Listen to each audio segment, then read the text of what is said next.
Hello and welcome to the Unofficial Controller Podcast, your weekly gaming podcast, episode 116, PlayStation Showcase, 9th of September 2021, with me, George, as always joined by Tom. Wolverine reveal to my Secret Agent by Rockstar. How's it going? Secret Agent? Yeah, do you not remember that? They were going to do I think it was called Agent, but they were doing a game. It was a PS3 exclusive. And I would just be happy if they showed a new game. Say sorry to them now. I'm sorry to the people who created Red Dead Redemption 2. I'm not sorry to the people who created GTA Online. Listen, those that have followed us to this point, they know how the show breaks down. And if they're not sure, they can check last week and we'll give them a rundown. So let's cut straight to the chase. Tom, Odders, grab hold of your suspenders, matey, and I'm talking the ones that hold your trousers up, not the ones that hold your nylon stockings down. Tom, what you been playing? What have I been playing? After the PlayStation event, which we're going to discuss in the feature, stay tuned, I re-downloaded God of War 2018. That wasn't as bad as I thought it was going to be. I thought it was going to be that you downloaded an FPS game and played it like Deathloop. No, that is coming at the weekend, hopefully, if I can trade in some tat. It's out now. I can't afford it now. I don't get paid enough for this podcast, so... Back to that again, like 3 seconds Dastardly in. Darren Like, I want the money. Done me up like a kipper for breakfast. Scrambled egg on the side. Burnt bacon. Burnt toast. It's abysmal. Anyway, enough of that nonsense. I can't complain. That's how I was living, and you didn't care. Now I'm Lord of the Manor. I've even given you a wing, which is far more generous. I had to get you arrested. I mean, you say wing, it's very dilapidated. As Ray Stantz would say, it's a fixer-upper opportunity. I'll do my best. Well, okay. What else you been playing? So God of War. Yeah. With the PS5 update as well. Yeah, it looks absolutely stunning, doesn't it, really? Wow. Let's be honest, it looks like a next-gen game in my eyes. I think it is very high quality. So view things through your eyes. How do you not think that looks good? It's not an open world, so it doesn't have to do as much as Ghost or Red Dead.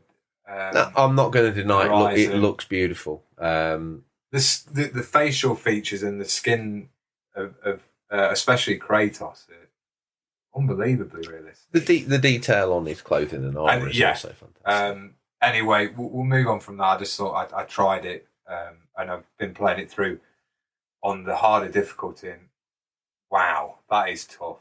Like, it's constantly, Father! And you're just laid out. He's been laid out by a level 1 baddie. And you're kind of like the God of War killed the whole Greek pantheon, just been taken out by a little Norse. To be fair, it was one of those games, a little bit like Ghost of Tsushima, that when you first start, it is a bit of a struggle. A very good point. Yeah, Ghost of Tsushima actually gets easier the more you play it. And the same I'd say for God of War. Yeah, definitely. A friend of mine recently, it's good as well. I was happy because he plays a lot of multiplayer games, and he went and started God of War a few weeks ago, and he just messaged me saying, I've finished it, what a game. Really enjoyed that, so it's nice. He's played The Last of Us through as well, so he's getting his single-player games done, which I'm happy for. Nice. Bit more Hades. I've done my fastest run on there, which was 17 minutes. Still really enjoying that game. I'm just trying to get the final bit done to get the epilogue ending. Pretty much rounded up most of Ghost of Tsushima DLC. Unfortunately, I just want to... It's not a game I've played, but quickly wrap this up about... Last week I mentioned my haptic trigger had broken on my PS5 controller. A bit disappointing because it's not quite a year old. But the one thing I'll say about controllers is I never go out and spend mega bucks on them because I know even the best ones, they get so much hammer. And I actually think they're value for money. I think they're actually well made for how much use they get. You're a bit of an animal with your kit, though, aren't you? No, you always say this like it's my fault. You're being very fanboy towards Sony. I'm not saying it's anything to do with the Sony console or say sorry now.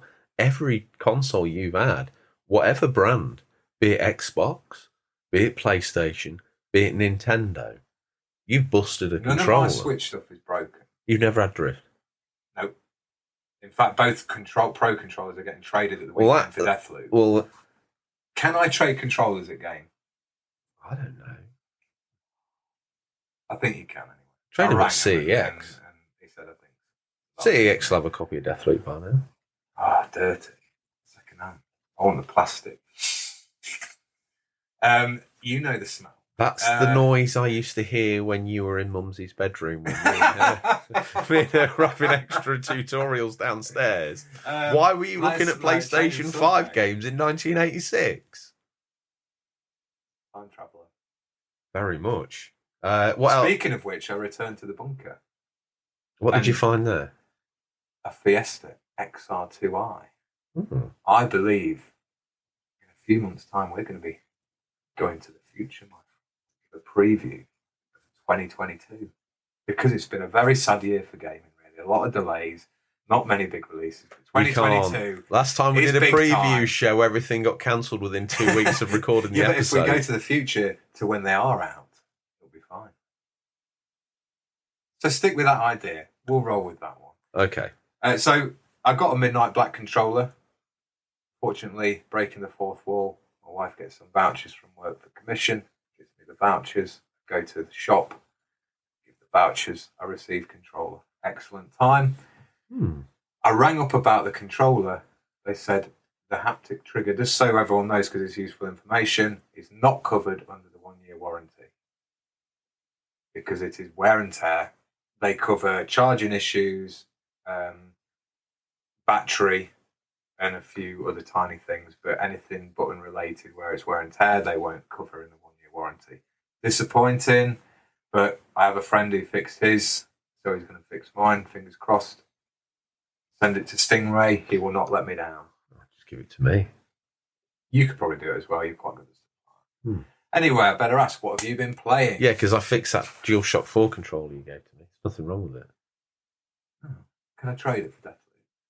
If I can find it, if I know which one exactly it was. I checked on CX, they're worth about 20 quid trading. Well, they're not cheap to buy second-hand, are they? What have I been playing? I'll be honest, I've been collating my UMD collection, and I've been playing very loosely Batman on the Vita, which is one of the Origins games. It's called Blackgate Prison, and it's done in a 2D Metroidvania style. In that Arkham universe, I suppose. Yeah. Oh, nice. Yeah. I do remember that coming out. It looked quite good. It is really good. I was surprised by it. You move not only from left to right, but in and out the screen and up and down. So you kind of like, you use your Batarang, your grapple to sort of go into the screen, and then you move to another platform area that you climb up and through. I didn't know what to, you look on the back of the box, and I've been trying to find it for a while. I like to find the games in the wild. I don't like to find them just on eBay. It's too easy. On the subject of the Vita, the more you've told me about it, the more I've read about it, this week especially, Switch are touting, you can now use Bluetooth headphones. Yeah. The Vita was doing that. It was. The thing I'll say, like, Nintendo are a little bit like Apple. They tend to use features that, admittedly, they've done some groundbreaking stuff, Apple have, and Nintendo, but they're a bit similar in the way sometimes they'll have a feature and make a big deal of it. It's like, well, Samsung did that about 2 years ago. So yeah, I am, the more I actually look at the Vita, it's a shame it really wasn't as successful as I was in the car the other day, being driven, whatever. And I was thinking to myself, now the Vita, it's got some good games that I would like Uncharted or, Assassin's Creed or Batman.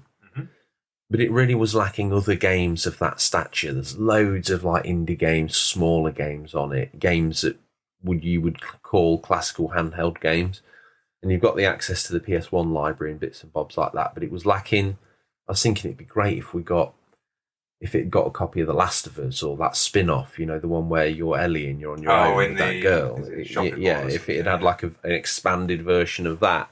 Yeah. And just some more solid first-party titles. First-party, third-party, third-person view. Yeah. Sort of big proper games like Killzone's great, but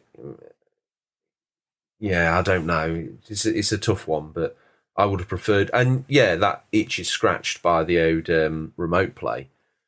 But again, I said it many times. If they'd have sold, if when like the Vita came out when the PS3 was out, but if the Vita had then had a repackaging, a relaunch from the PS4 launch, and it was like, this is your way of taking your library on the go on PlayStation 4.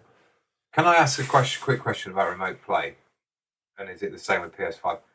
Could I be here now in this part of the house, but back at the wing where I live, could I have my phone here, turn it on, and play my games? If you go because it now works off mobile data as well with the recent update. Yeah, if you went into, I wouldn't advise that. If you went into the settings and set a remote play, and then went into your phone and downloaded into the app and said, "Yes, I want remote play on here," literally would just be your screen on your phone, and you would be using that would become your screen. So I don't have to be really close to in the same household to do the remote. If you did that, it would work flawlessly. Yeah, so it's can be a little bit choppy when it's far away. I've never had a problem with it. It's just that. Have you done it like miles away?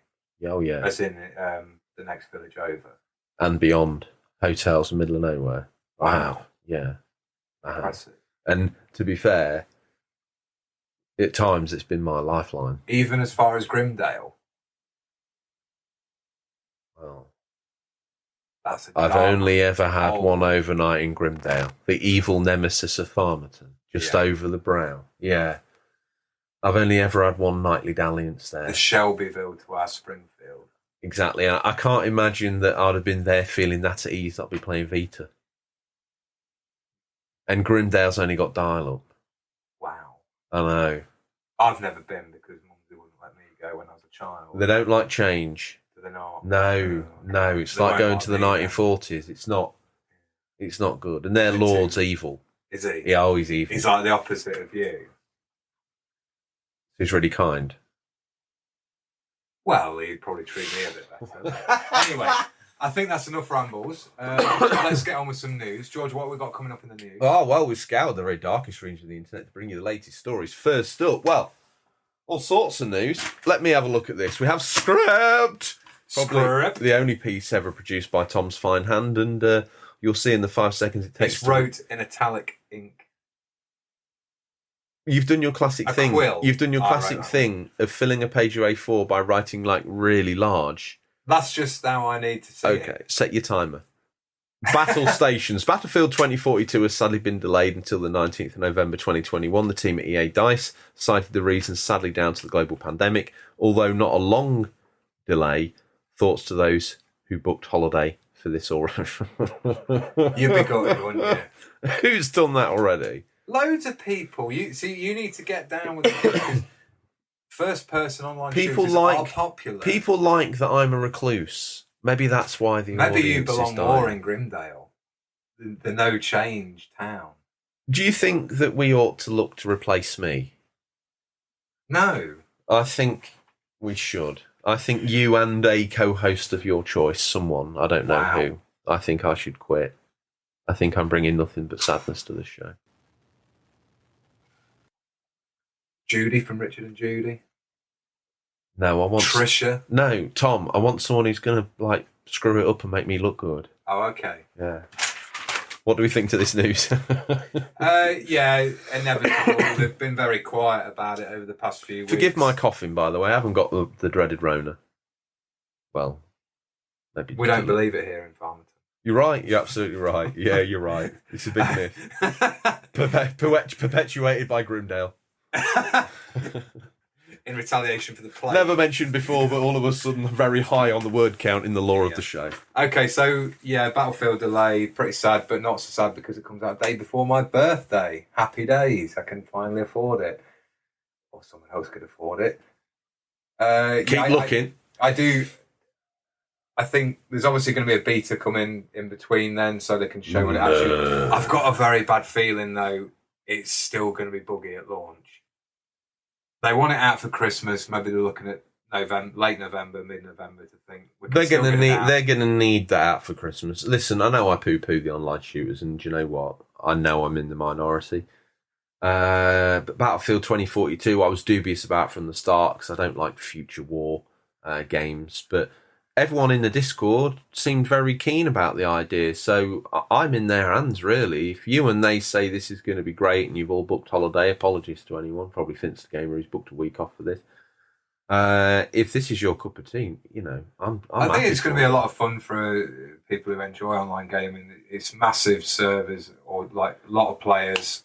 I think up to 120. I came at this from the angle of, and I know it doesn't matter for most of the people that play it, but there's no single player story in this one. No, that's a shame, because I think part of the World War One segments were actually quite well done. I mean, it's certainly better than what's going on with COD. Battlefront, what is that? Battlefront 2 had a good story as well. Like really good. Yeah. And I just want to hear your take. Call of Duty Vanguard, what is that? An alternate take on World War Two. Why? What's the need? There's so many stories that could actually do a bit of research. And we had a comment about that the other week, didn't we? So many more options than going that way. It's like they're trying to appease the modern culture of like, well, why is that like that? Because that is factual history. If you don't like it, don't play it. There's so many other options out there as well. So why do we have to alter be honest, that? There's two angles. Yes, it is factual history. Absolutely right. Let's use there were no women in this particular battle in this particular part of World War II. But it's a video game. I agree, like the multiplayer aspect. But if it's a video game, don't present it as factual. Yeah. Is Vanguard presented itself as factual, or is it getting away with it with its alternative take on World War II? Yeah, it is. It's not trying to be factual, you're right, but it's just frustrating, I think, because you look at it and think it could be so much better. So much better. Wow. But that's a personal take. It would be controversial, don't get me wrong, but maybe Battlefield 1982, based in the Falklands, would be quite good. Yeah. Because Falklands is probably small enough to recreate it exactly mile for mile, yard for yard. And it could be a persistent online battle royale. You just created a better idea in 2 minutes than... I just don't know. I don't There's know. The naval assets in play. There's the air assets in play. I don't and there's know the ground what goes on assets in like a meeting. I've no idea how to work in the games. What's cool? What do kids think's cool? Exactly. Like some of the skins I've already seen for like these free guns you get if you pre-order. It's like, that is disgusting. Like, you know what's happening, don't you? Awful. People like me who think they're cool and down with the kids are in a boardroom because that's how their career has grown. They've got to the point in time where they're in charge, but they shouldn't be in charge. It's like Ferrari owners. They're the sorts of people that have got the money to afford a Ferrari, but by that point in time in their lives, they're too old to drive it like they stole it. So kids at 18, when they pass the test, should be given a Ferrari. And the old people should be given like a Fiesta 1.2 because that's what they're going to want. That makes sense, right? Yeah. My analogy stands. Give me this next bit of news. Totally Japanese. Sega. What tune? Sega to announce new RPG at the Tokyo Game Show.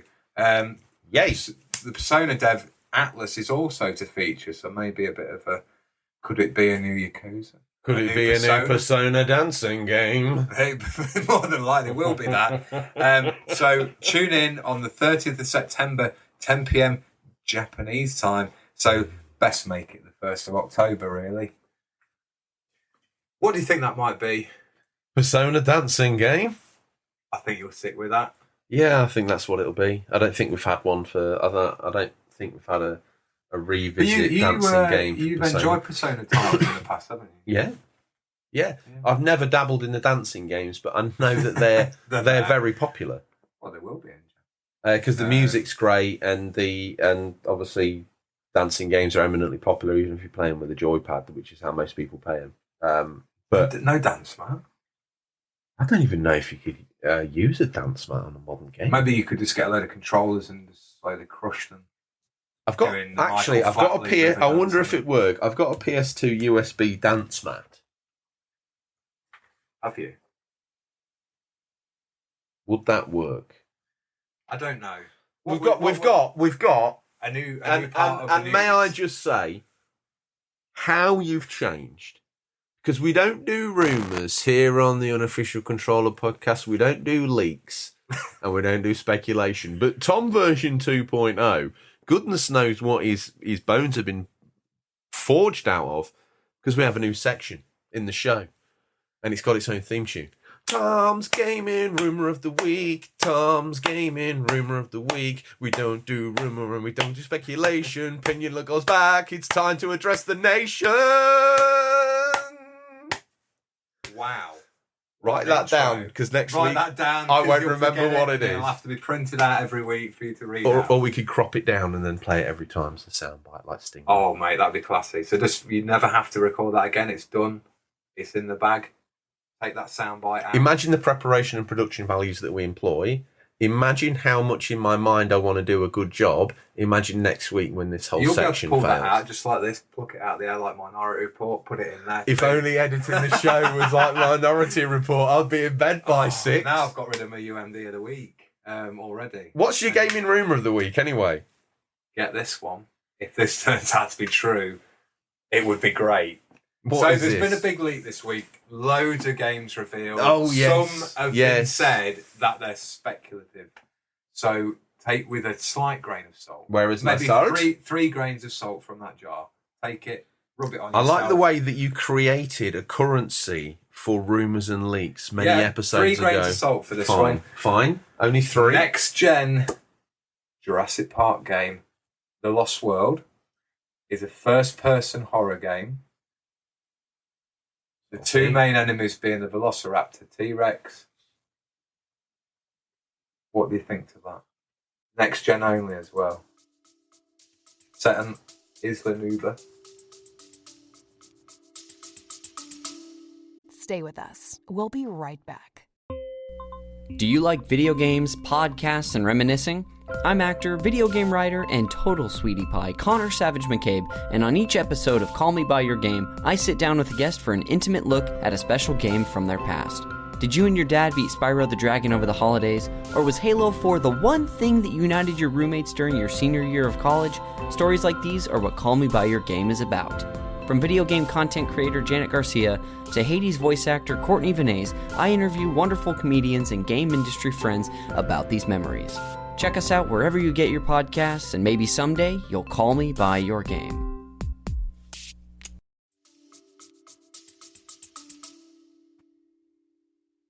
I am struggling to find the words. How good would that be if it was... And it's made by Sega.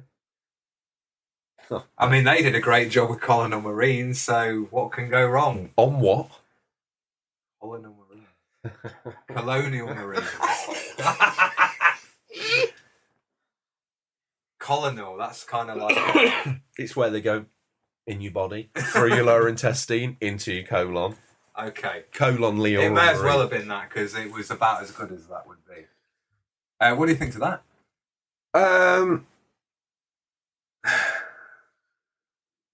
I don't know. I'm a bit lukewarm. I don't know how good it could be. As you say, Sega involved. It would only have to be Unfortunately, mediocre to be it's even not better. a high watermark of quality. Look, it's not. It's not. Look at the JP game on Mega Drive. What if it had like slightly Sega 90s, noughties, that would Jurassic Park arcade style graphics? Well, like obviously modern day, but Dude. colourful. that would get lampooned. Probably so, but we're like. I don't think you would, unless it was dark, gritty, and rainy, and there were T-Rex footsteps the mud effects in ray on traced, next gen. perfect ray traced lighting. Unless that happens with a VR option, you are writing to Sony to express your A dissatisfaction. Dilophosaurus coming up, spraying. I did actually see that Dennis Nedry in the film actually cosplays all of the Goonies, because he's got Does he? yeah, he's got Chunk's Does he shirt on really? at the start. And then Oh, he's yes. also wearing the yellow jacket that Mikey wears. Yeah, and he also Yeah. has on, I think, Mouse jacket as well. Not knowingly, but I saw a little meme the other day where someone was like, "Is he cosplaying the Goonies?" That's really cool. What a great Question. bit of information. And let's face it, we more than likely did, because There's no way we missed anything this week. Okay, all right. Well, if we did, you've had an opinion or take on the news that we missed. Tom, tell the collected masses how they might get in touch with us. Well, just like this Peter Moore tattoo. GTA 4? That's aged No. badly. Questions at unofficialcontrollerpodcast.com. That's our email. Nobody ever messages on that. But please do. No. Please do. Doogie does. Does he? Excellent. Well, that's one person contributing to He understands, he listens, he digests, he takes it on board. Where else do we want them to go? We want them to go to the Discord. We do want them to go there. We want you all to go there. You had a beg prepped. What are you doing now? I can't remember that now. Spur of the moment. What do we want them to do? Let's give them something heartfelt, because I just don't feel like we're grinding out the numbers like we used to. We're just doing mediocre numbers now. What? Maybe because it's I'm here now. Brought it down to my low standards. No, I think there's been one consistent on this show, and it's been me. Consistently bad. Don't do yourself in. No, I'm the black canvas which Who should we stars get shine to on. target? Who should we get into T800?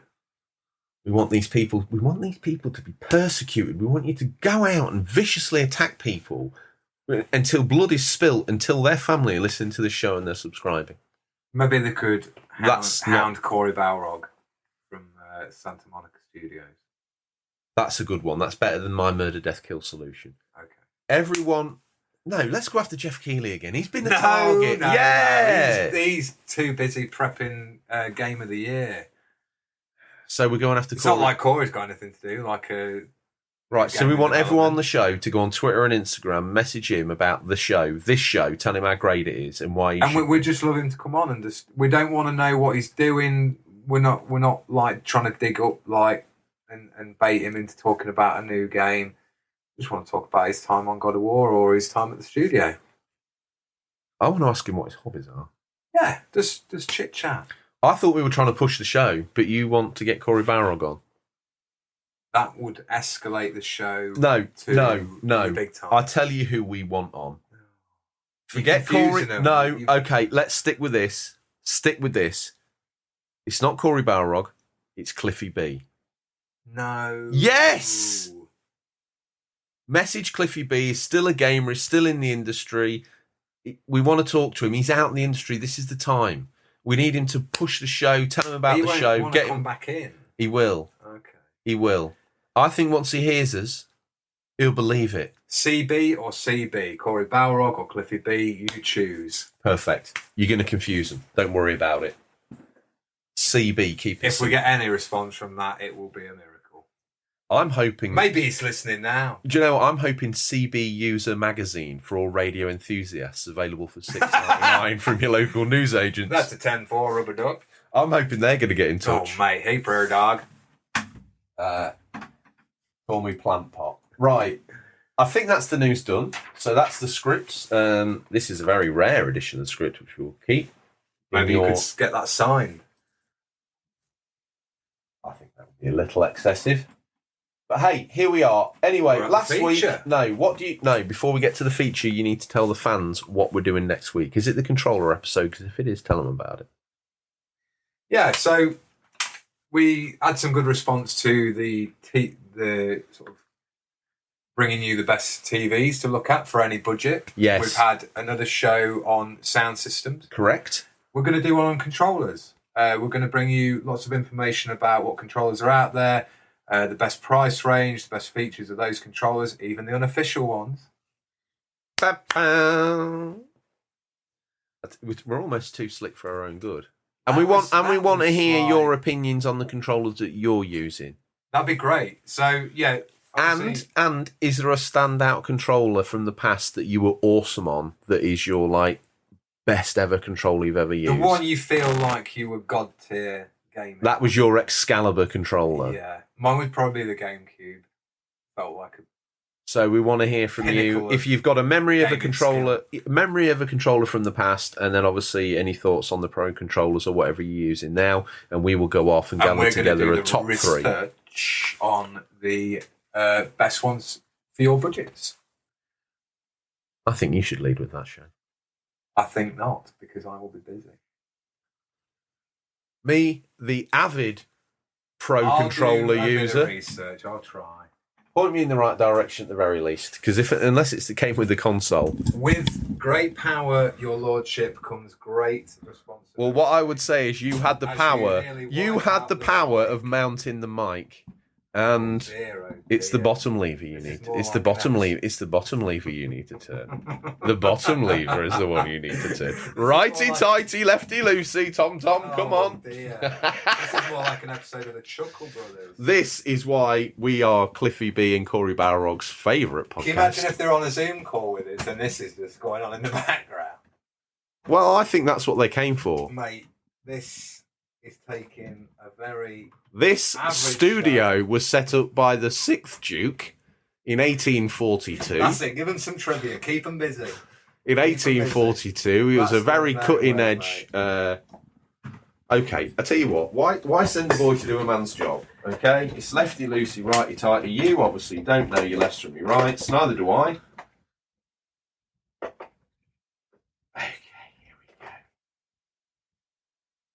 It's all part of the show. Without this, we would be slick. With Comedy, that, you we lose the would comedy. lose the comedy. Yeah, we would. So we do a script. It's slapstick. It's more than most. What we could do is drink a couple of beers and laugh down the mic for 2 hours. What could be better Well, than that? I think there's plenty of those sort of shows around. Anyway, they came here for the PlayStation Showcase, September 2021. There was a showcase. We're going to talk you through the reveals. We're not going to do them in the order they're in. We're going to do them based on our excitement levels in our lower bodies. We got in touch with you guys and asked for your thoughts. We're going to post them at the end. We're going to rip through the showcase as we saw it, and then we'll run through your comments. And then, for those that don't know the flow of the show, Stingray will be here. Oh, yeah. Oh, the main man. Anyway, in list of excitement, I would say Marvel's Spider-Man 2, most inevitable sequel in history. It's now been confirmed. Insomniac Games is returning to the Spider-Universe, obviously set after the events of Miles Morales. Peter and Miles are now working together, as was telegraphed in the previous 1.5 games. And it looks as though the duo will be facing off against one of the hero's most iconic villains, Venom. The only downside is that the game is a while away, penciled in for 2023, exclusively for the PS5. That looked good, considering it was running in-engine, apparently. Mate, I didn't think... wasn't until I was talking to a friend at work about it the next day that he was like, yeah, it's good for in-game, wasn't it? I was like, what do you mean in-game? It's a CGI trailer. I rewind the trailer and see the captured in-game footage. That looks fantastic. Also, I think Venom's going to be more of a third playable character because the way he talks is like, it's like the hunter villain is talking and then he goes, we will give you a test to finally meet someone who can give you a challenge. So I think he'll be a third playable character. I think he might be a bit sort of goody baddie, sort of up in the air. Okay. But following on from the first game, the high potential is Harry Osborn as Venom. Because he's in the tube, isn't he? That could be interesting. And is it the symbiote? Yes. I don't want to offend comic book people, but hopefully that's right. One of the more exciting things that Insomniac Games is involved in is that obviously they're the studio behind Marvel's Spider-Man, but they're making a new game based on Wolverine, titled Marvel's Wolverine. It's been announced for PlayStation 5. Excited. But all we have to go on is the hype as hell teaser trailer. And that's all we got. What did you think that was when it started playing? I wondered if it was going to be... Because it came before the Spider-Man 2 Exactly. trailer. Well, I was thinking... I was hoping... Before the Spider-Man trailer was revealed and it came up and it said Marvel, Insomniac, I was like, oh... I was really hoping that they would rest Spider-Man because I feel they need to. I think there's a big enough gap now for that to... when that comes out, there will have been. Yes. But when that was being announced, I was like, oh no. Not too soon. It's too soon. Yeah. And then it was Wolverine. I was like, oh, brilliant. They are going to rest it. So they're going to do something different. They're going to rest Spider-Man. And then boom, Spider-Man 2's announced. So I'm like, well, I'm excited, but... You've got to respect that studio for its amount of work. We've had Ratchet and Clank and Miles Morales. Well, I think that based on the speed of turnaround and the graphical quality and assets that we saw in Ratchet and Clank, that Wolverine will be out in no short space. It will be in a very short space of time. I don't think it'll be next year. I think it'll be after Spider-Man. Well, even if it is, it doesn't have to be a long game. Like Ratchet and Clank was in the Miles Morales type. Tidbit information. It's the voice actor said it was large in scope and darker in tone. I didn't know what it was at all when I watched the teaser until you saw his sort of blooded knuckles on the bar. I was like, oh, why didn't I think of that? It's Wolverine. And then it was like, oh, maybe they're going to incorporate the X-Men into the Spider-Man universe. And then it just said Marvel's Wolverine or Insomniac Games Wolverine. I was like, that is a great character to do in a video game. I've not played Wolverine Origins or what it was, but I've heard people actually say it's quite good. Maybe that's something you could play with the Discord group. Yeah, we could, couldn't we? Yeah. See what formats it's on. Anyway, what next, mate? God of War Ragnarok, as we know, is real, and it looks like another epic adventure for our beloved Ghost of Sparta. However, it sounds as though it could be his last, at least in the realm of Norse mythology. Yeah. Speaking during the PlayStation Showcase post-show interview, Eric Williams, director of the sequel, was asked if Ragnarok, the cataclysmic battle that signals the end of the world, will happen within the game. You can't call the game God of War Ragnarok and not have Ragnarok happen in the game, Williams said. What he says next is very interesting. He says it's going to happen. We're going to cap off the North series with it. So this seems to be the second and final Norse game in the God of War series. We're sure many were expecting a trilogy, but Santa Monica Studios looks to be calling it a day after Ragnarok. Now, I wonder if that's because that's it really covered off on the PS4. Like, yes, it looks okay for a PS5 game, and what we saw, the footage was very wonderful. But I wonder if they're going to, when they do a proper standalone PS5 game, whether it will be maybe Egypt next, or because obviously in God of War 2018 there were bits that spoiled where it could go. It's to do with Tyr, isn't it? Who was featured in the trailer, the new trailer Ragnarok. Tyr is the Norse God of War. I did find it interesting what someone said about his face shape, and he's got the blue instead of the red on his head. Very Kratos-like. Maybe there's something there. I found it very strange that they're going to wrap it up in this one. I believed it was going to be a full trilogy. I thought maybe Thor in this one, Odin in the last one. But yeah, it sounds like that 40-hour runtime is going to be true for him to fit everything in. There's a lot of stuff you've got Freya, who's going to be trying to hunt them down after what happened at the end of God of War 2018. You're going to get to visit all 9 realms this time. They look a lot more expanded as well in size and sort of scope of where you can go and what you can do. It looks great. Atreus is older, obviously. Obviously going to have some new features to the combat. PlayStation Blog also confirmed that we'll be visiting all 9 realms in the title. In 2018's game, we visited 3. 3 of the realms were sealed off. This is why I feel like it's coming out in quite a quick time and they're feeling very confident about it, because I felt like what we saw in the trailer felt like we were retreading a lot of assets. Some of it didn't look exactly new. No, I think, and we are going to re-explore those realms that we've been in. I think we'll go back. I've not got a problem with that, because sometimes it's difficult with a sequel set in the same world, because how do you make it feel different enough? And I felt Miles Morales did that well in the change of like the more personal small story. This is obviously going to try and do it with new areas in those old realms and some fully new realms to visit. Like there's the jungle, subterranean mining networks as well. So there's going to be loads of cool stuff to look at. You weren't a massive fan of the first one, do you think? The PS4 one? Yeah. I just felt it missed some of the visceral, just, I don't care, just whack the button fun of the, there was still skill involved in the original. The combat is pretty hard in the new one, I will admit. Like, it's one of those it is until you get the chains, and then it feels more of a traditional God of War game. Yeah, I must admit, my mate messaged like, I'm just going to dig up the remains of my past. What does that mean? I was like, you'll see. And then you come out of the house and you're just decimating those enemies who aren't vulnerable to the axe, and you're like, yeah. Felt good. Boy. Yeah. I think, do you think we'll see that fall? I hate saying winter next year. Yeah, I think so. I think based on it being like an up-res version of the 2018 game. Considering how much gameplay we saw, I think that's further along than we probably think. I think so. But then again, it looked further along last year or last time, and it ended up being assembled really in the last month, wasn't it? I think it's 2016. Saw a little bit of Gran Turismo 7 releasing for the PS5, PS4. Sorry. March 2022. I'll let you finish. Confirmed as part of the post-show during the actual PlayStation showcase. Developer Polyphony Digital shared an incredibly flashy trailer in the only way that the team could, full of cars and racing, and GT7 is roughly 6 months away.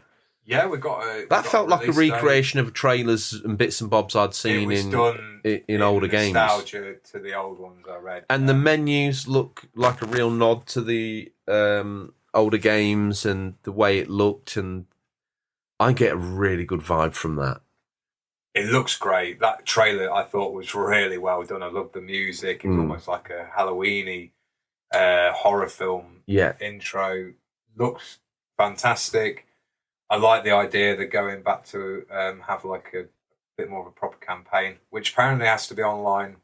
Well, the only thing I would say about that is, if you go put in GT Sport now, there's everything you could ever dream of. Yeah. So they were saying it's to stop cheating or whatever. I don't know quite how that works, but anyway, looks great. I'll definitely pick that up, I think. Yeah. Talk about prophesying the future. Last week I was playing around with Lost Legacy. Well, Uncharted Legacy of Thieves Collection has been announced for PlayStation 5 and PC, and includes Uncharted 4: A Thief's End and the incredible Uncharted The Lost Legacy, both remastered, looking lovely. It's set for release in early 2022. However, the PC version, which is being ported by Iron Galaxy, is apparently launched a little bit later than its PS5 counterpart.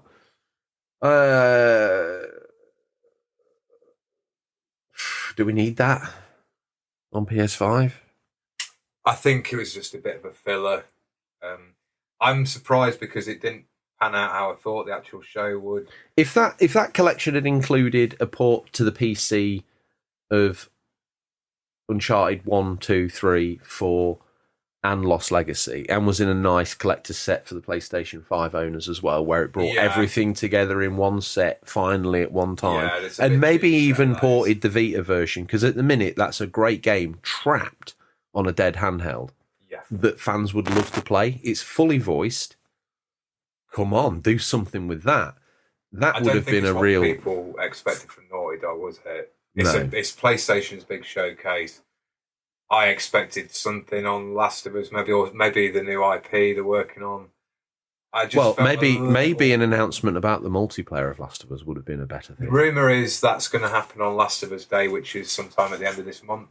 They were saving it for that. I have found this showcase hammers that home as well, that gaming news is starting to be drip-fed a lot more. I don't know whether that's because of...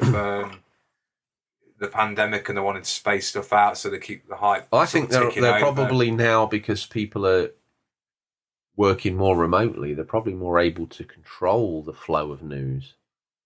Yeah, more than likely.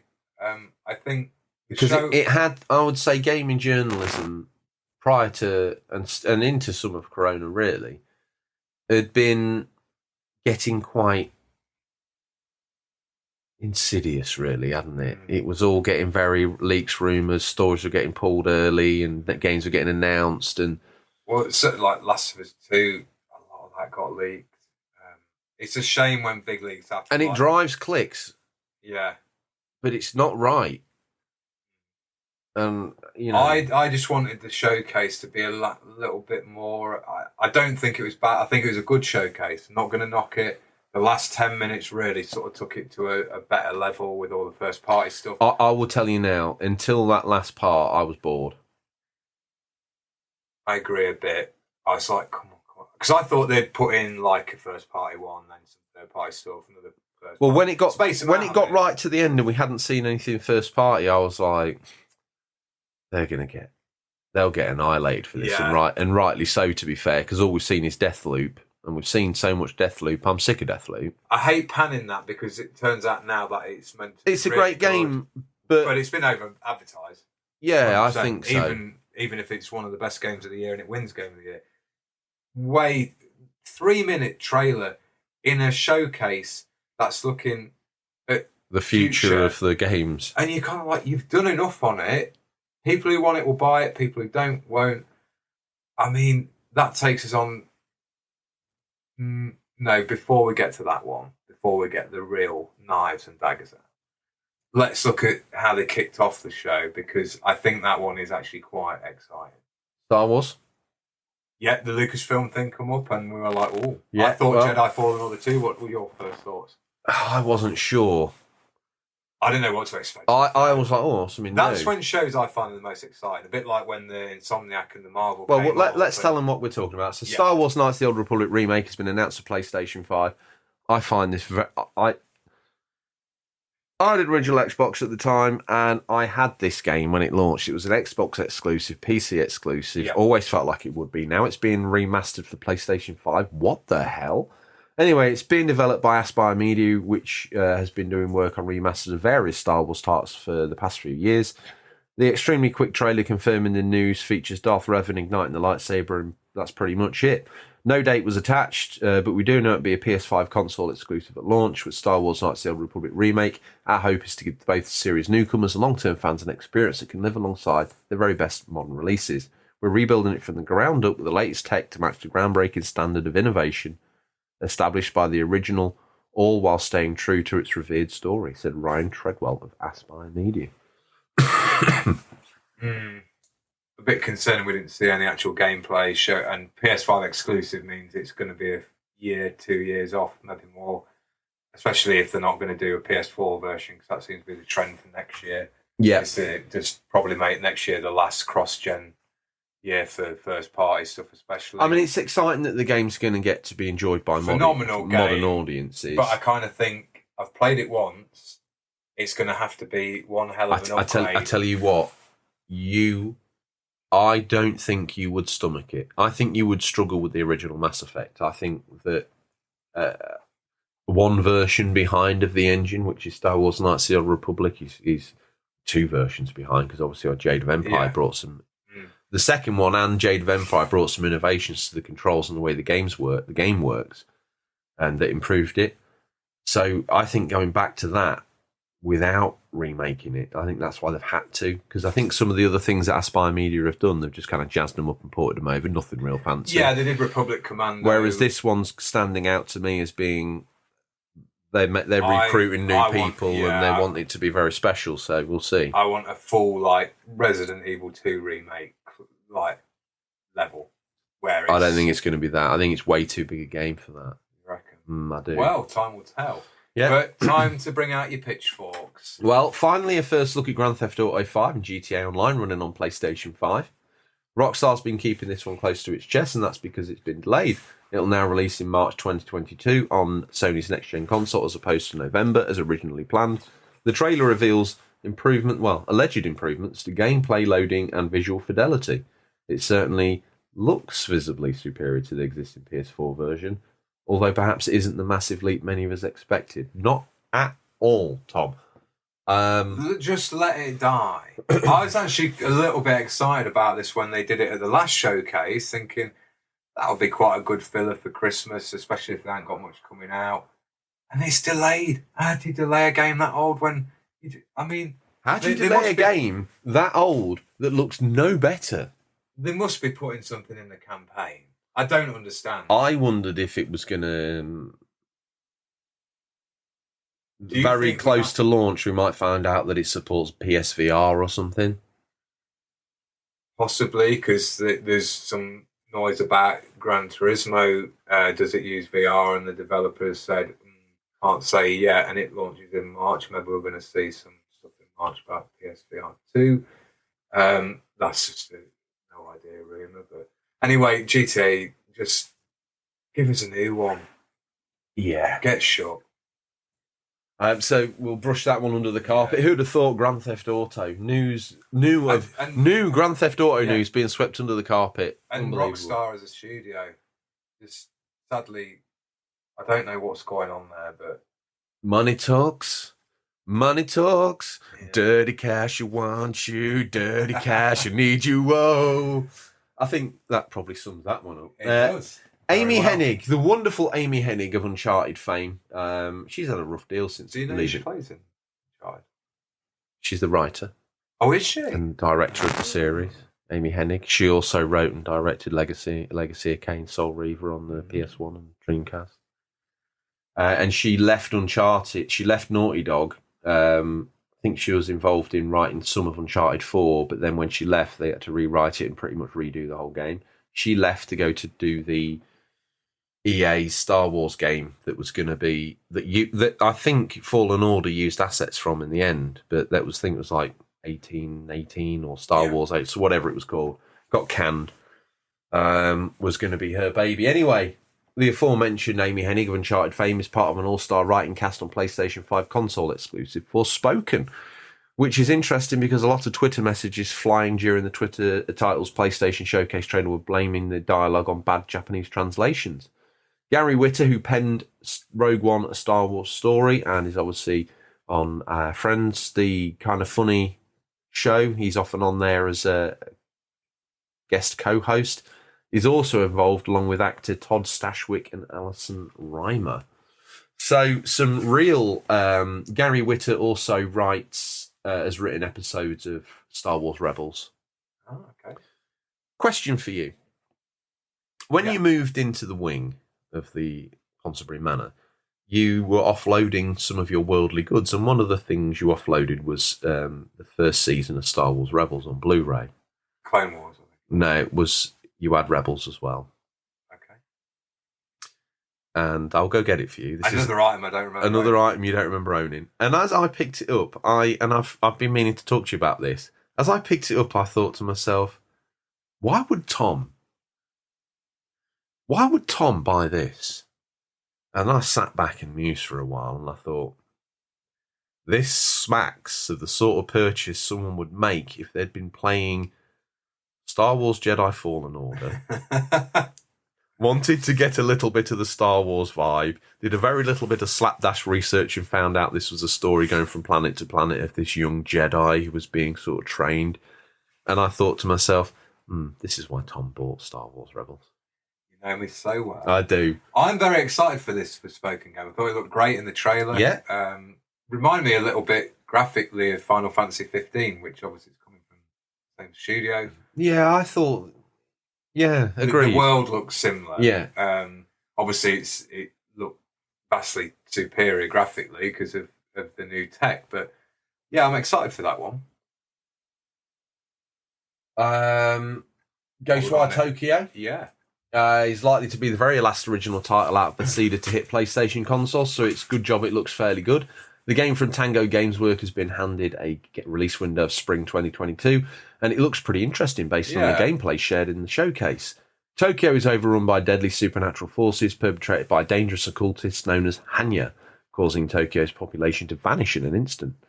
Ally with a powerful spectral entity on the quest for vengeance and master a powerful arsenal of abilities to unravel the dark truth behind their disappearance as you face the unknown. Ghostwire Tokyo. Yeah, I reckon I'd probably pick that up, depending on reviews. A bit like Deathloop.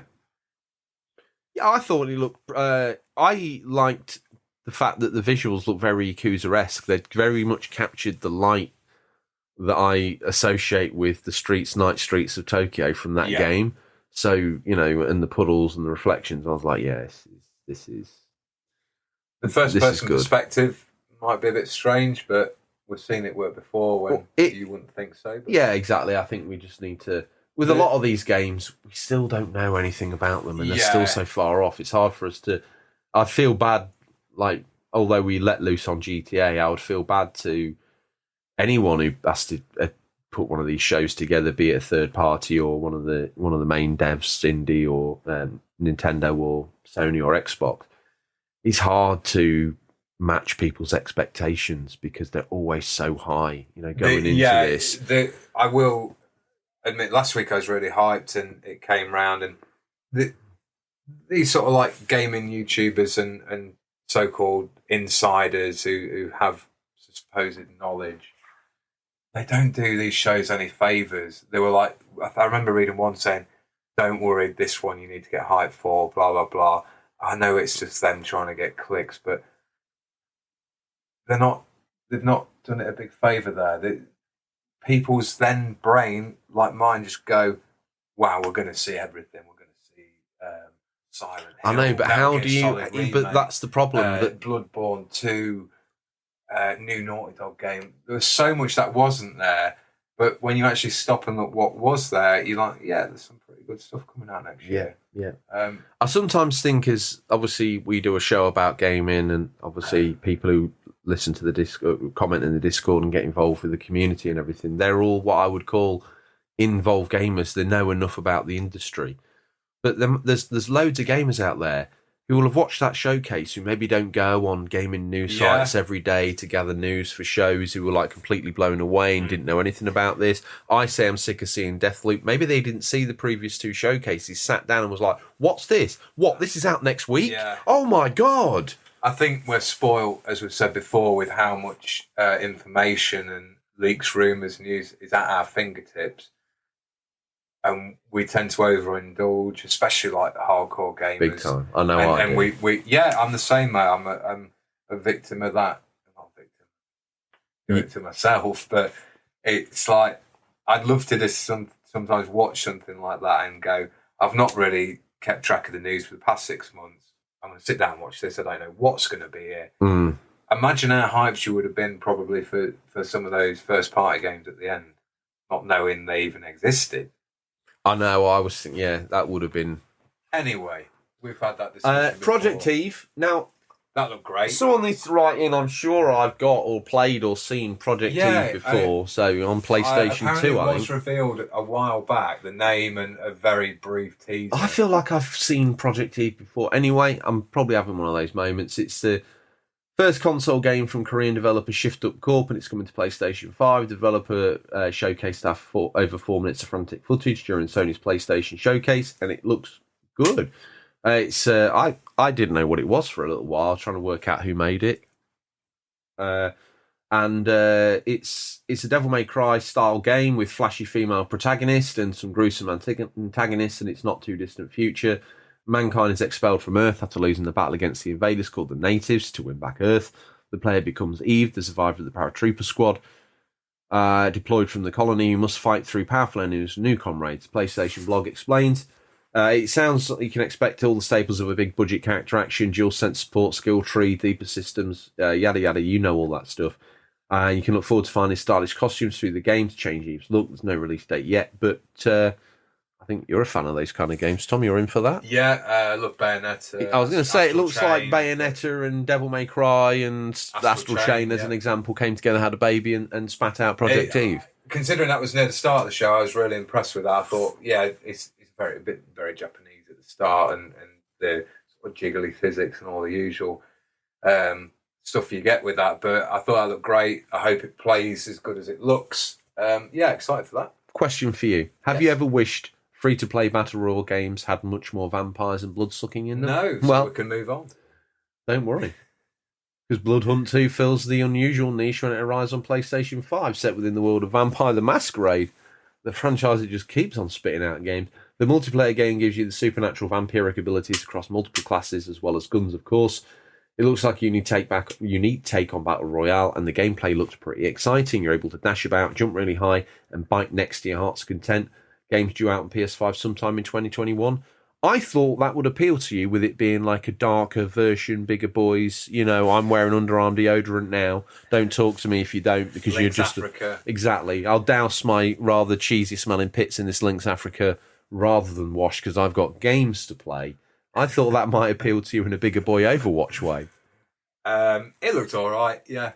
I play 18s now. I hear the word Battle Royale and then multiplayer and free-to-play, and my attention just goes to zero.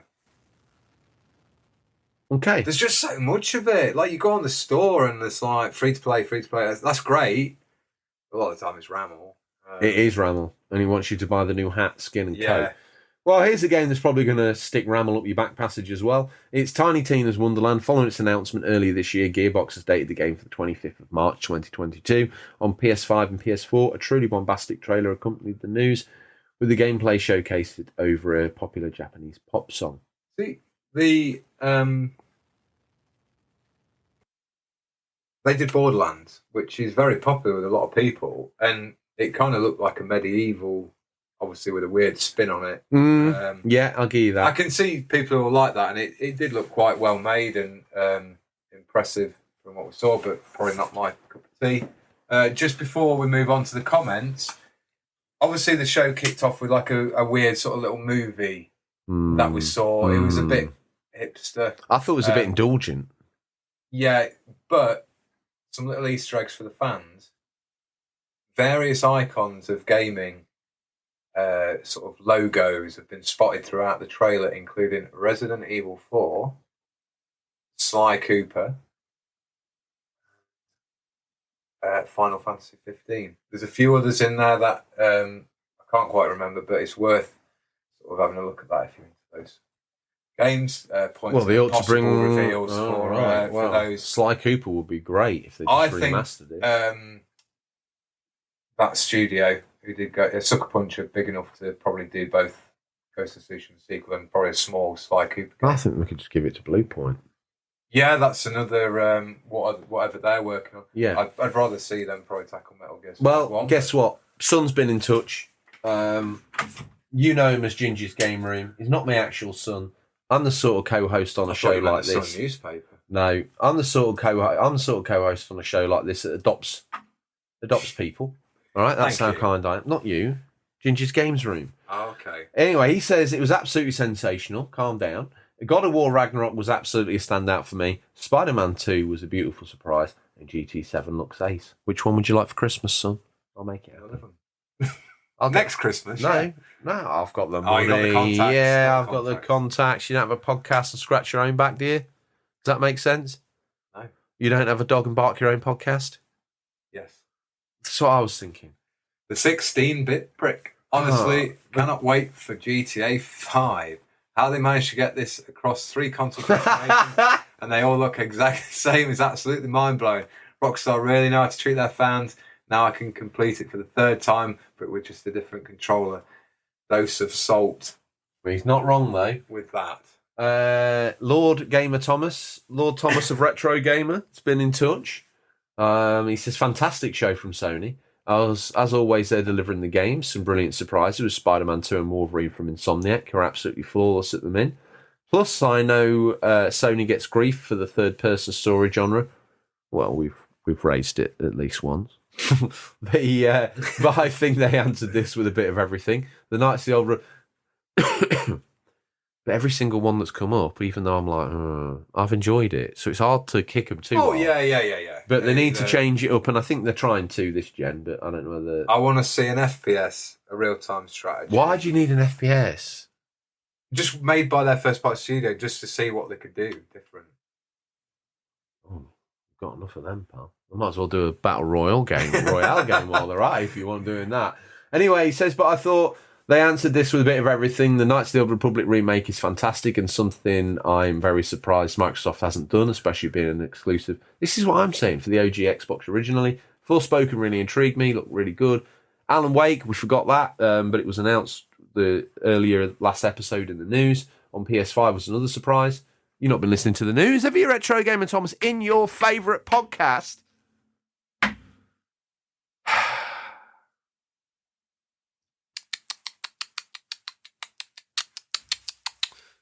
Anyway, got a little bit distracted there.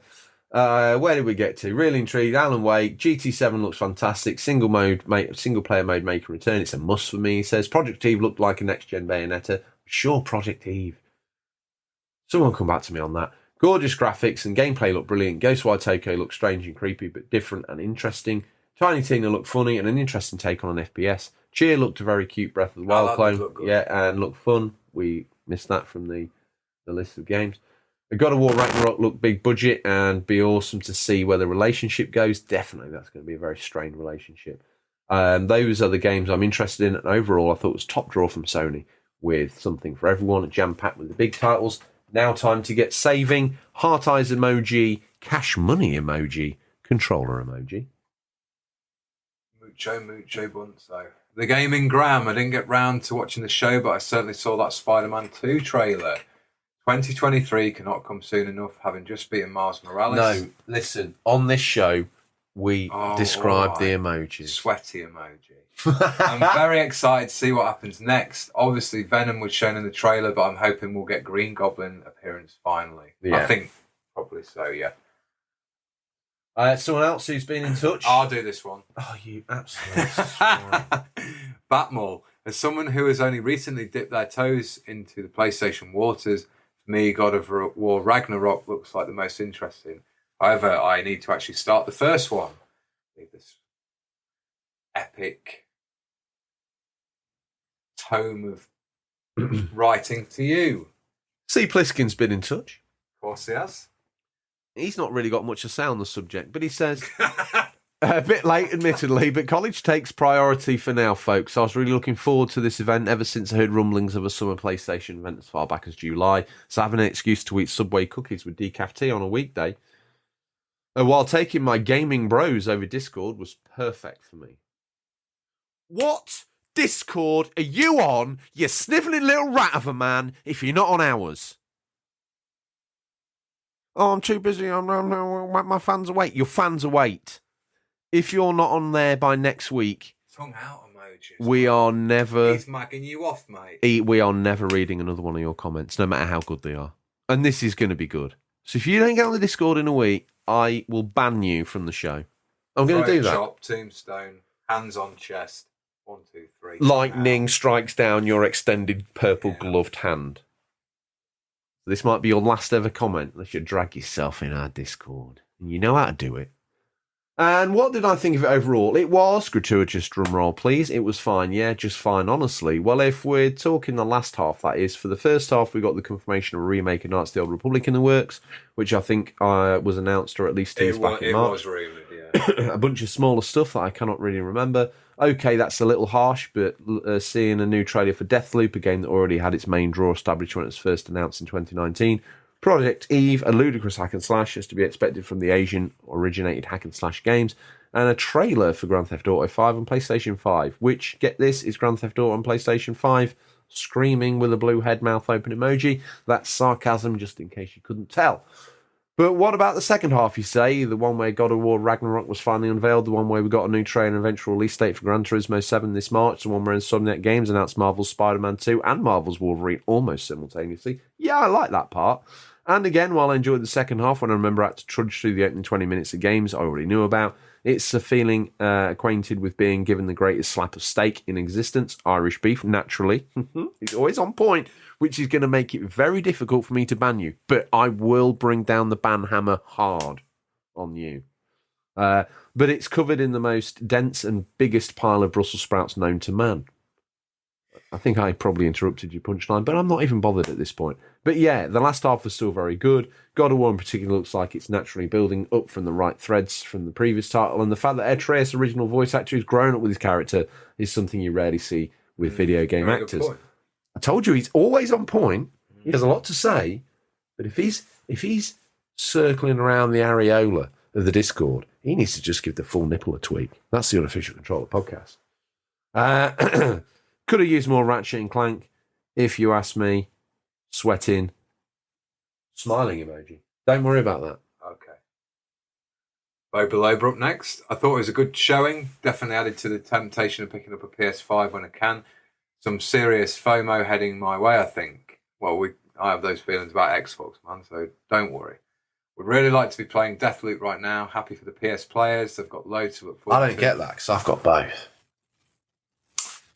Well, some people just live in the big house. Others live inside of the big house where the internet is poor. Excited to see the Discord chat light up when these games are released. And that looks like a two-pin plug emoji. My goodness gracious me, I have got many hell of those. No. I've been in this room with you far too long. I don't want this lurgy. No, you don't want this lurgy. Listen, apologies to everyone at home who's listening to me cough. Comments? That's it. Oh. We've got a very strong Xbox community, to be fair. We have. So that sometimes negates the PlayStation comments, but that's fine. No worries. We're glad that we've attracted anyone, even if it was a strange subsection of the Spectrum ZX community that decided to rally around a CB show. Exactly. Guess what he's been... No, I always loved for you to tell me what he's been doing, Tom. What's he been doing this week? Well, you know the PlayStation Showcase. First of all, kicked off who with is that he? movie. The Ray. Stingray. He's the man who delivers the goods every week. He Every delivers week. the new releases. New releases. As he did in the past when we were children, he came to the door, knock on the door, we walk down the path. Pops the boot. Don't This is where- forget Cousin William, who never came back. Yeah. That's why parents always used to say, if Ray comes and he knocks, don't go out without another person. It's true. We always went together, always came back together. He opens the boot, VHS selections, the shiny plastic covering the bands of the videos. You go to the front. Don't look under there. Don't look under there. No. That will teach you things about the human body you shouldn't know at 8. True. Anyway. It's time for a This peek in week- what we affectionately call... Oh, yeah, tell me, what's he been up to? He was part of the PlayStation event little movie at the start. Which one was he? He was the guy playing chess. You saw that. Boba Loba saw a TV He's a moving... shapeshifter. He's like one of the giants in God of War. He can shapeshift. Well, anyway. He started and I stopped. He stalled at the bottom of the drive because of you, because he heard me say time for it. He's like, what are you doing to me, guys? 116 shows. I tear up the drive when he says time for a peek. I reckon his clutch is dodgy. Wave, say sorry, Ray. I'm It's time sorry, for a Ray. peek in what we affectionately call Stingray's boot. What's nestled between some counterfeit nappies, a dodgy copy of Battlefriend all this week. These are new release highlights for the week September 13th, September 19th, 2021. Listeners, these are not digital, physical, or will be by the time this podcast in your feed, but could be region dependent. Listen. You told me Cousin William had went to live with Auntie Brenda anyway. The truth is out. He will always be with Auntie. Why do you Ray, think what- we never visit Auntie Brenda anymore? Rumour has it Ray wears Cousin William's skin as an overcoat. Like Leatherface. Yeah. That's not a button. That's Cousin William's nipple. Painful. He's here. Spring, stop, smoke, wow, wow, poke and pole. There's an... A new story every week. I've got my mummy. It's the third one, so I Mine is imagine the yours second. is the second one. So I shall start. It's Balsa Model Flight Simulator PC. Whoa. Some would wonder why this isn't Is that my the money. Switch version of Flight Simulator? Just sit down, pin your logos back, 'cause it gets better than that. September 14th, Balsa is a detailed model flight simulator with a powerful editor where you can design, build, fly, and battle with model aircraft. Our grandparents would have liked this. Developed so many things that I think they would have liked. That when they looked at games when we were younger, my granddad probably, especially because he was around a bit longer, he used to look and then he'd be like, poo-poo it, but it's a kid's game. If they looked at this now, they'd be all over it. 100%. There Uh, would be old age adopters of consoles, I think. I don't know. It'd be tough, wouldn't it? I think it'd be nice to reach out to people and find out when they start, like older gamers, if they started later in life. That would be. Anyway, that that game about Balsa Wood was developed by the people who made Kerbal Space Program. So there you go. There was the fact. Okay. Next up, we've got Deathloop, PC, PS5, September 14th.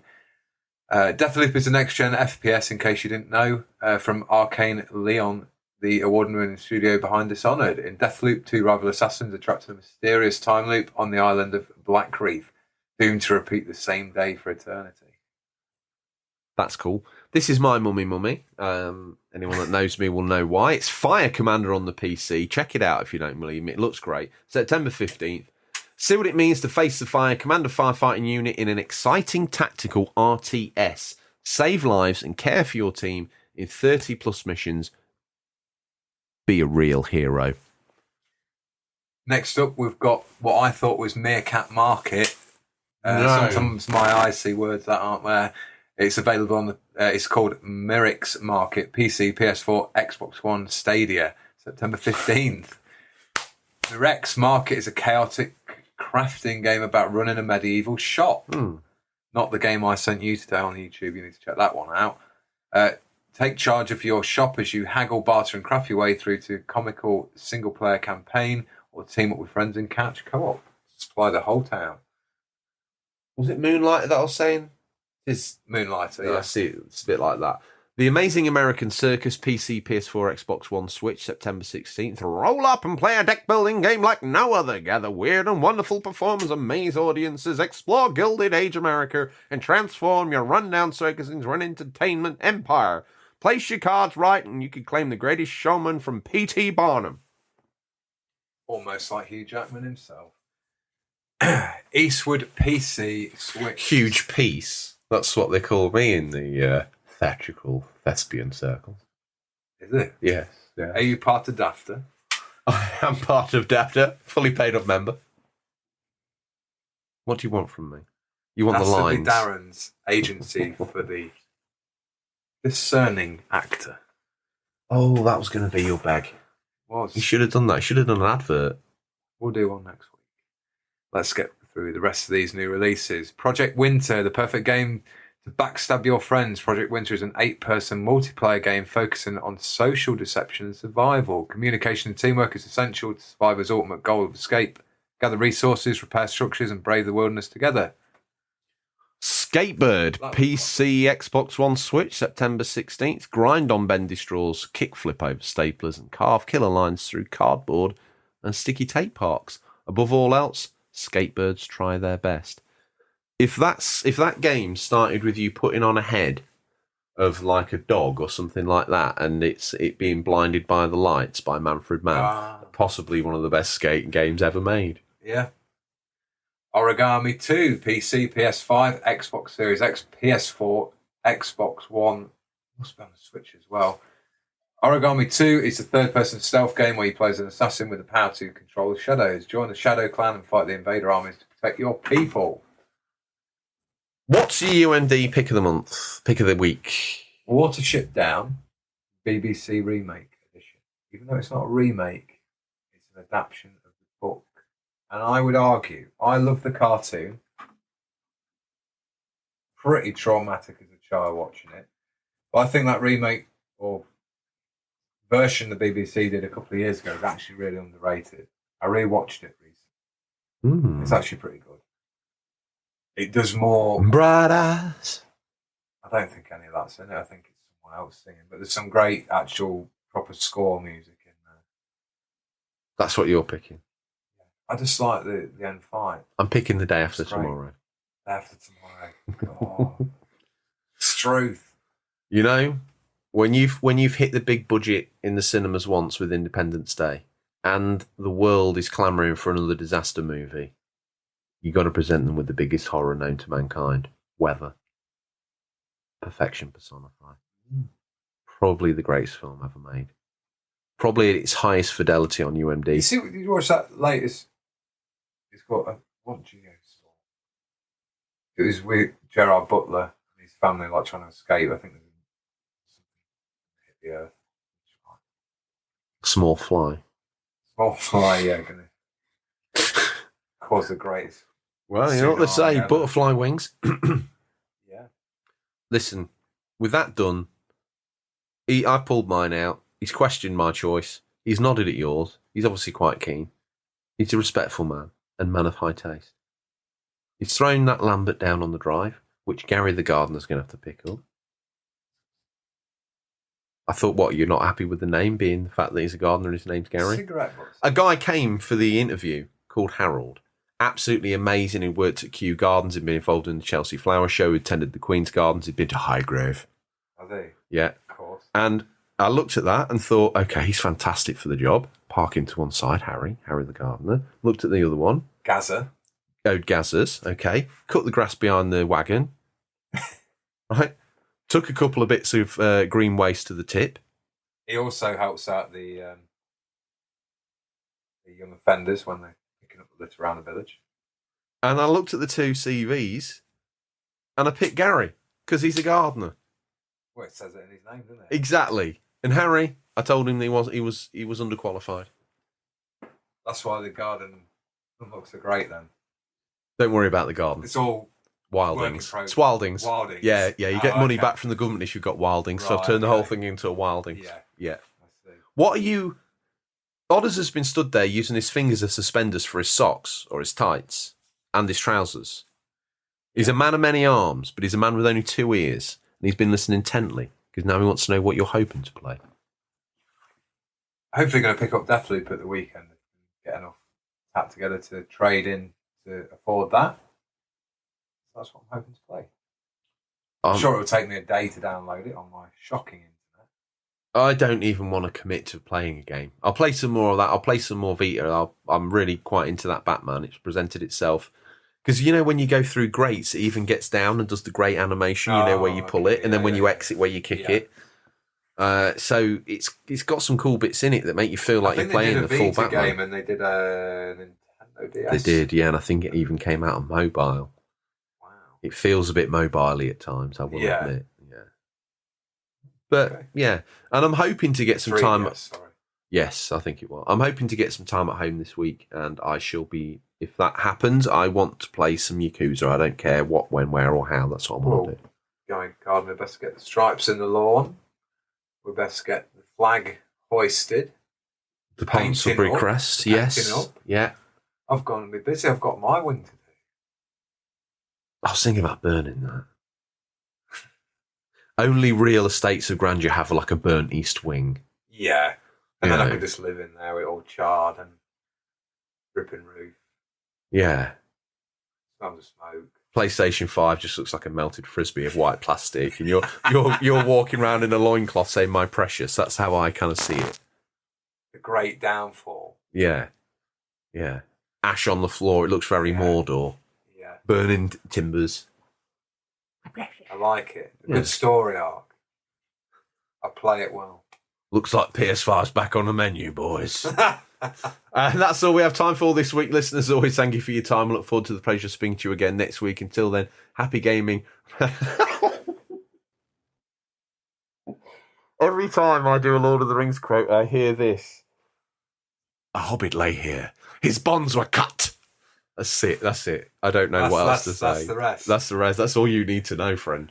Until then, happy game. Remember, there's nothing wrong with being the unofficial controller. It's what you do with it that counts. See you, Tom. See you, mate.